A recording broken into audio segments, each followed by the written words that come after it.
In the most recent update for Eve Echoes, we saw the introduction of the Lancer Dreadnoughts, and whilst there was some controversy over whether or not these actually existed after the Echoes of New Eden team announced their existence, we now have them in-game and we've had them for a good few days at least, depending on when this video goes live. Long enough at least for me to get an understanding as to their purpose. So let's dive in and see what these new ships are about, and maybe even discover that rare subscribe button. So, released in last week's update, we saw the release of one Lancer Dreadnought for each of the four main factions, with the hulls themselves remaining somewhat similar, but not identical to their original Dreadnought counterparts. When writing the script for this video, I noticed some differences between the previous Amarr Revelation and the new Bane on the models themselves. This is a very minor point, but let's be honest, how much time do we spend zoomed in on our ships? But alas, it is nice to see NetEase aren't locked on their current cycle of simply reusing existing models with a different set of skins every time. Of course, that does come with the caveat that the nanocores for your previous existing dreadnoughts simply won't be applicable to this range of ships. So let's move on to their statistics, shall we? Moving from the Revelation to the Bane, we get an extra high slot, and this is where I'm actually going to try to use the comparison tool, which I have probably not used in over a year. So let's have a look at how the comparison tool handles. Haha! So here we have the Bane and the Dreadnought. So moving from the Revelation to the Bane, we get an extra high slot. And we also get a bunch of new roll bonuses. So if we have a look here, let's try and do this properly, shall we?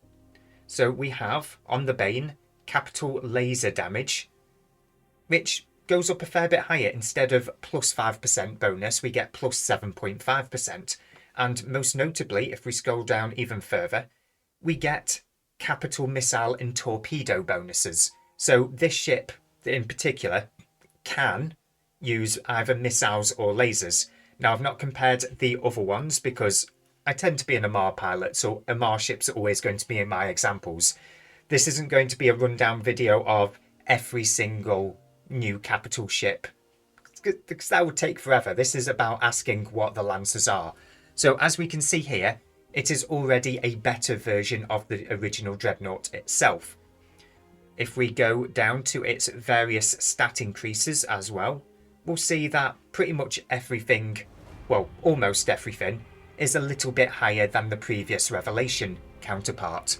So if you're thinking of upgrading from your current Dreadnought to a Lancer simply for ratting purposes, yeah, you certainly can. You get more guns, you get more damage, you get more effective hit points, more capacitor, the list goes on, just from the upgrade itself. But just bear in mind that you cannot, as I mentioned earlier, carry your nanocore across. So you will be starting from scratch there. So that's the easy bit out of the way. Of course, if you want to get into the finer, nittier, grittier details for the upgrade from a Dreadnought to a Lancer, feel free to check out the comparison tool as I've done in-game on the ship tree. In the meantime, we'll be moving on to what the Lancers are actually designed for. Now, in a perfect world, this would be where I would undock on the test server and show off what this thing can do in the background. But alas, this will have to suffice for now because I can't get this ship in-game at the moment. I'm just not that fortunate. So, first and foremost, this thing is intended to be jumped around. You'll notice that the jump drive for the Lancers, and I'm trying to scroll by using two fingers like this at the moment. Bear with me a sec, guys. Where's the jump range? Fortunately, we can't compare them directly with the comparison tool, as I just unfortunately found out. But we'll notice with the Revelation, we have a 3.5 light year jump range by default before we take skills into account. If we move along to the Bane, we have a jump range by default of 4 light years. So that's before, again, taking out into account skills. That gives us much more flexibility in the jump range, and that's before taking into account other future boosts like from nanocores. But why would you be jumping this bad boy around? What is the purpose behind this ship? Yes, it has a little more health and DPS than its previous variant, but it's not like it's carrying around a doomsday weapon, is it, right? Yeah, kind of. It literally is going to be carrying around a doomsday weapon. So if we head across into the marketplace, under high slots, we have the category of super weapons. And inside of there, we have doomsday weapons. Yeah, you guessed it, doomsday weapons. And these guys are thirsty little buggers. The damage and cost for these vary, so since Amar ships tend to be my example of choice, I'll be focusing here on the Divine Punishment EM Annihilator to save us getting too bogged down in the details. But before I do that, I'm just going to bring up each one on screen just so that you can get a quick idea as to how much they vary. Again, I'm not going to be spending too long on these, so there we go. You can pause it for each of those as they appeared on screen, but for now I'll be returning to the Divine Punishment EM Annihilator. God, that name's a mouthful. Let's move along, shall we? So this thing costs us to fit, if I count this properly, 100,000 megawatts of power grid. Now, I really wish sometimes that they just put little commas into the numbers just to make it a bit easier to read, because as it stands, I have to put my fingers over the numbers to count them. Yeah, the perks of being a little bit dyslexic. So, without any skills, we're talking approximately an eighth of the ship's power grid. Now, that's nothing to write home about, I guess. But what about activation cost? Well, the activation cost is 45,000 gigajoules of capacitor and 5 million gigajoules of fuel, without taking skills in other things into account, like nanocores. So we're talking about half of a Lancer Dreadnought's capacitor and almost all of the fuel in the Lancer's fuel bay, as the fuel bay itself totals 5,120,000. So that's the 5 million chunk gone right there. Again, these numbers may vary a little bit for each of the weapons, but the rule remains true for the most part. Most of that fuel is going to be eradicated by a single shot, and you're probably not going to be making multiple shots unless you've got somebody refilling you back up again with fuel. Now, I'm not all that familiar with fuel. I can't pronounce fuel today, can I? I'm not all that familiar with fuel costs for capital ships when it comes to jumping around. But I can only hope there's enough fuel left over in there to be able to jump into and out of the fight again. But again, we'll soon see. And somebody on the Eve Echo server just pinged me. But anyway, this big ass laser costs an astronomical ton to fire. But what does it do beyond putting on an almighty light show? Well, this is where we look down to the how to use section of the weapon's description, as simply reading the stats here can easily leave one confused. I mean, I tried to understand this by reading the stats alone, and I got halfway there, but halfway's not really good enough, is it? So, after the 20-second warm-up time, the beam will fire at a position within range. In this case, that range is 50 kilometers. Note the wording here. Coordinate position. Not a target ship, coordinate position. And I'm curious to see how this bit works out in practice, because if it works the way I'm thinking, then bomb launchers could very well be just around the corner for stealth bombers. But let's not get too distracted, that's something I'd love to see, but let's move along. After the 20-second warm-up delay, every ship caught in the beam's coverage area, of which it has a beam radius of 2 kilometers from start to finish, every ship within that will suffer 600 points of EM damage every second for 20 seconds, up to a maximum of 100 ships as indicated by the target limit. So say goodbye to any frigates and destroyers that are caught in that blast. As for everybody else who survives, however, they won't get away scot-free.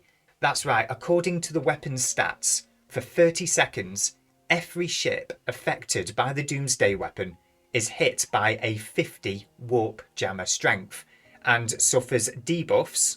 Let's just get it so that we include it here. So we've got the warp jammer strength at the top. And it also suffers debuffs to flight velocity, shield boosting, armor repairing, and of course turret, missile and fighter damage. So whilst the weapon won't be capable of instantly deleting an entire fleet, unless it is composed entirely of motionless interceptors, those 30 seconds can be vital in dismantling the enemy fleet's logistics or breaking an enemy capital ship's tank. Now, one thing that has only just occurred to me, and I'm deviating from the script a little bit here, is drones and fighters. Will they take damage from this beam? Will they be included inside of it? That's something I'd like to know, actually. So if you guys have actually used this ship already, let me know in the comments section below. Do drones and fighters also get hit by this beam? I'd like to know that bit. So let's say you use this weapon. Besides its humongous energy requirements, what other penalties do we have to be aware of when running this weapon? Well, first up, we can only carry this one Lancer weapon in our high slots. Not that you'd actually have the fuel to fire it multiple times anyway. Now, the ship's other high slot weapons cannot be fired whilst this weapon is being fired, or to my understanding, after it's been fired during its cooldown. And if you thought you could remain cloaked and simply decloak at the most opportune moment to fire, because you're shooting at a position, not a ship to lock onto, think again, as this ship cannot cloak whilst a Lancer weapon is fitted. Furthermore, your ship's jump drive takes longer to recover after the weapon itself has been fired. So it is a fuel-hungry weapon that can cripple an enemy fleet and leave it vulnerable for a competent fleet commander to take advantage of. So how can we get our hands on the Lancer Dreadnoughts and their respective weapons? Well, we do of course have the current in-game event boxes, whereby after a specific number of box openings we are guaranteed a Lancer and its weapon, or of course the random chance of unlocking it anyway with that 0.04% chance, whatever it happens to be. But let's assume this event is already over and these won't be appearing in boxes all that often, if ever again. We honestly don't know, but we know NetEase's track record, let's be honest. This may be a foolish assumption, but only time will tell here. So, if we go into the Industry tab, we can find that we can invent the blueprints for the new Lancer Dreads, and we are going to bring that up right now. So, within the Industry tab, we find that we can invent the blueprints for the new Lancer Dreads, which use up Dreadnought and Force Auxiliary debris, in addition to the regular Dreadnought blueprints. In this case, of course, the Revolution, because I'm always going to be using an MR ship as an example. So expect capital debris prices to continue to climb after this box event is over, and this becomes the only way to get the blueprint for this ship. Moving on to the actual manufacturing of the Lancer Dreads, which requires me to press even more buttons, we see that this ship requires your typical capital ship components, in addition to a Dreadnought hull and some Morphite. Yes, I know I said a Dread hull, not two, because let's be honest, the people who will be building this won't be wasting 2 revelations on this once their skills and structure bonuses are taken into account.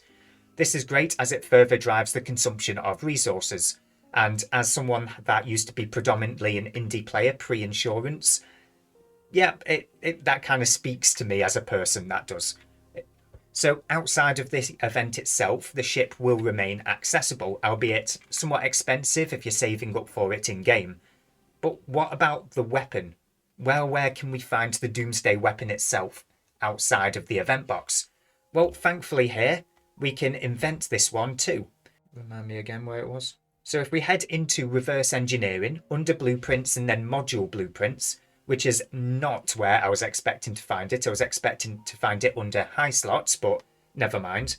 We can find, of course, the blueprints right here. In our case, again, the Divine Punishment EM Annihilator. I think I got the name right there. I'm trying to do it from memory. So yeah, we can invent these here. And at a glance, yeah, there's going to be quite a lot of data cores that you're going to need for this one. I did some quick math earlier, and you're going to be looking at over 26,000 data cores just to invent one of these, as well as, of course, up to 400 laser experiment data. So expect the prices for these to go up a little bit, if not a lot, I don't know. But yeah, building them itself doesn't really require anything special, and we're going to just pull up the blueprint here just to save me from, moving around the menus as it was. So as we can see, some regular PI, some regular minerals, and that's about it. Of course, your usual cost and production time, etc. So we don't require anything special to build them or even invent them, just a lot of stuff. A lot of stuff that's already available to us. So none of it's exclusive to the newer regions like Cobalt Edge or Kalevala. Part of me feels like that's kind of a missed opportunity, but only time will tell. So that about sums up everything I can get my hands on regarding the Lancer Dreadnoughts, and I'm sure it's only a matter of time before the music videos starts surfacing on YouTube with people firing these at gate camps. But until then, I hope you found this video useful, and if you do, or did, feel free to hit that subscribe button and share this video amongst your fellow pilots. And yes, I am still using my scroll wheel on my mouse. Anyway, for now, I bid you fly casual in New Eden.